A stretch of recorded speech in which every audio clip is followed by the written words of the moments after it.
যদি ডুবি আমাকে নিয়েই ডুববো, একসাথে ডুববো। তাহলে একা ডুববো কেন, বান্ধবীকে নিয়ে ডুবি।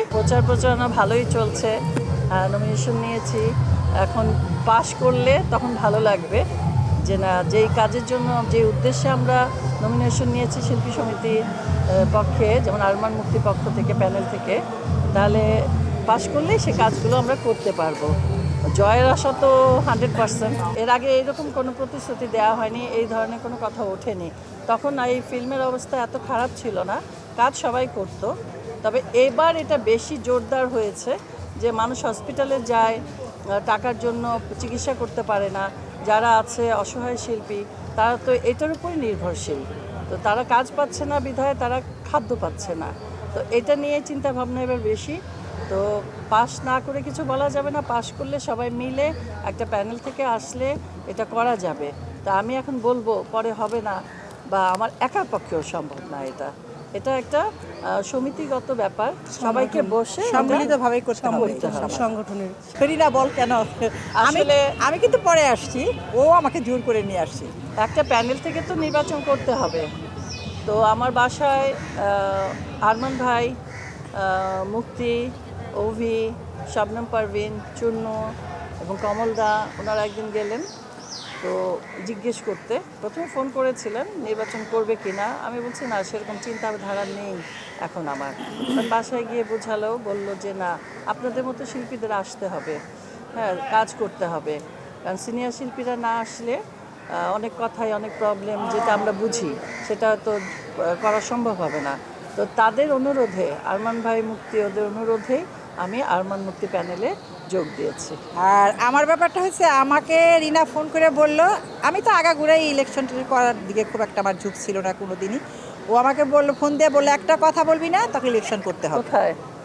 আমি আর কি বলবো, আমি সাথে সাথে তো চুপ হয়ে গেলাম। পরে তার আধা ঘন্টা পরে ওরা সবাই আমার বাসায়, আরমান, মুক্তি, রিনা, কোমল, তারপরে আরও যারা যারা সবাই মিলে আমার বাসায় গিয়ে রাজি হয়ে গেলাম। যেখানে আমার বন্ধু আছে সেখানে তো আমার নারাজি হওয়ার কিছু নেই। ভাবলাম যদি ডুবি, আমাকে নিয়েই ডুববো, একসাথে ডুববো। তাহলে একা ডুববো কেন, বান্ধবীকে নিয়ে ডুবি। চলে আসলাম। আর যদি পাশ করি তো একসাথেই পাশ করব, দেখা যাক কে ইনশাআল্লাহ, ডুবে, আল্লাহ কে ভরসা। ভাসে।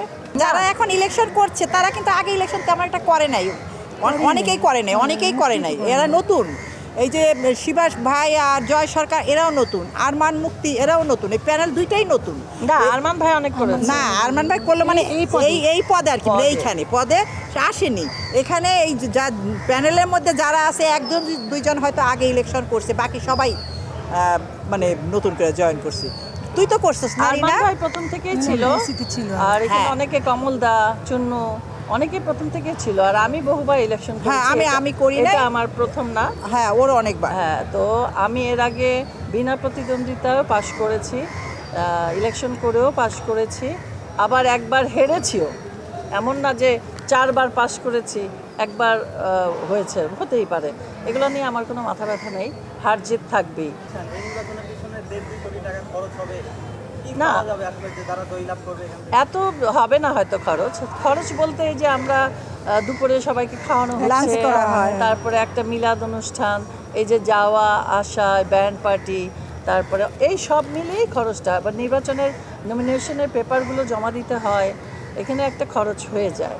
তারপরে প্যানেল পরিচিতি থাকে, সব নিয়েই খরচটা হয়। তবে অত হবে না, আপনি যত বললেন তত না। আমি বলবো বাপ্পা সরে যায়নি, বাপ্পা আমাদের সাথেই আছে, প্রথম থেকেই ছিল আমাদের পক্ষ থেকে। আমাদের সাথে আমাদের নমিনেশন পেপারটা কিন্তু একই সাথে বাপ্পা সহ, বাপ্পা নিজ হাতে আমরা সবাই মিলে জমা দিয়েছি। তাহলে আর বাপ্পা আমাদের সাথে থাকলো না কোথায়? ও আছে। তবে হ্যাঁ, নির্বাচন করেনি, একজন নির্বাচন করছে না, নির্বাচন করার ইচ্ছা ছিল তার, কিন্তু হয়তো ফ্যামিলিগত প্রবলেম থাকতেই পারে মানুষের একটা। যে এখন আমার বাসা থেকে যদি আমাকে বেশি প্রেশার দেওয়া হতো যে আম্মা তুমি করো না, তাহলে তো আমি হয়তো করতাম না।